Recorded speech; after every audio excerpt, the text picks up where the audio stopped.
Mike, good to have you with us, and thanks for braving the sun. Well, it's very great. It's very good to be here. After 2 years, of the pandemic, it's fabulous to be here at the Singapore Airshow. Not just here on Bloomberg, but just to see so many of the suppliers we haven't seen in, pretty much the last 2 years. So, good news. Let's talk about the outlook for Cebu Air in particular. We've seen how Philippines is opening up, removing the restrictions. How is that translating in terms of capacity for the airline? Well, I think the first thing to think about is, first of all, Southeast Asia had it tough. Probably when you look across the world, Southeast Asia had it tough over the last 2 years in terms of the impact to aviation. And within Southeast Asia, Philippines itself was very severely hit on the domestic market as well as on the international. So it's a huge relief now that domestic and indeed international is starting to lift. So it started to happen. Demand started to pick up towards the end of last year. We had the strongest month we'd had in a long while was December.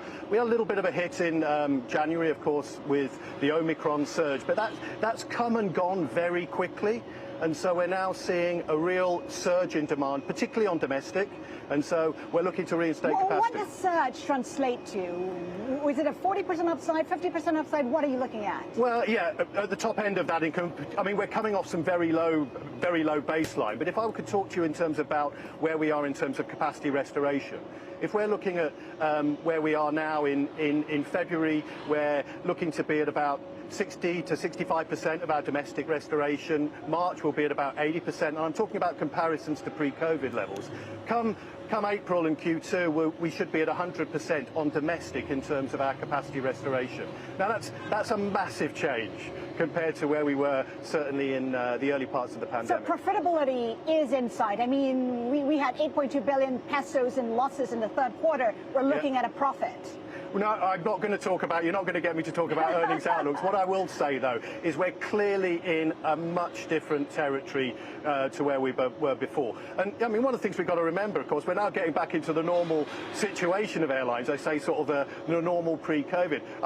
Oil is expensive now. $100 a barrel is going to have an impact in terms of... What kind of impact of $100 oil? Well, no, of course it does, in terms of it affects your operating costs. But for us, I think what's going to happen in this market, we're going to see everyone wanting to travel again. We're seeing that in terms of the demand surge. And I think always the case on a recovery is lowest cost wins. So the fact that fuel's going to hit everyone, but we've got very efficient aircraft. We've got one of the youngest fleets in the world, very efficient engines, but we've also got the lowest cost base. And so I think we'll be able to get out there and compete better than the competition. You've begun to rehire. How many of those workers are back, and what's the plan in the next 12 months? Well, we're doing it step by step. So we're gauging the situation as we go on, but we are in quite a bit of a sort of surge now in terms of our own recruitment, particularly on the frontliners, obviously, which is the cabin crew, the ground staff and the pilots.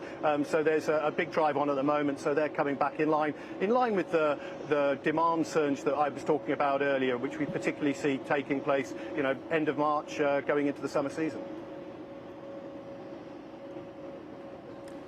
Mike, Rish in Hong Kong, I want to get a sense of where you are in terms of yields, in terms of load factors, and how that at the moment moving to the upside or downside. Well, I think in terms of load factors, we're seeing rapid growth from where we have been. But we're not yet at the levels that we were pre-COVID. We were always operating in the mid to high 80% like a good LCC would. Sometimes in the 90% on a number of the routes. So we're not there yet, but it's certainly increasing from where it has been. Yields, we're doing a lot to stimulate demand. So yields, depending on the market, yields are off, domestically from where they were pre-COVID levels. But this is really just to stimulate the market and get it travelling again. If you look at international has been a very constrained market, and actually I think PAL has done very well during this period of particularly in the last sort of 6 to 8 months, where there has been some international demand on some of the long-haul routes that PAL operates that we don't, and because it's been constrained in terms of the number of operators, they've probably done well in terms of that. So international yields have been quite high, but as the international market opens up, I'd expect yields there to drop, whereas on the other hand, I think domestic yields and load factors will start to pick up. Mike, You know, of course, you don't really have a business offering in a traditional sense anyway, and people have said that after the pandemic, business travel is not going to come back. How do you see yourselves how do you position yourselves to perhaps make the most of that? Well, look, yeah, lots of people have got their forecasts about business travel. I think we're a product which is good for all of the business or all the market segments. So yeah, where it's visiting friends and relatives, it's tourism, but it's also perfect for the business market, particularly in the domestic scenario, where we offer more frequencies to the domestic markets than anywhere else. These are short sectors, and you know, what more does a businessman want? So already we're strong in the small medium enterprises. We're not big players in the corporate market that some of the traditional carriers would be, but we've got a great product.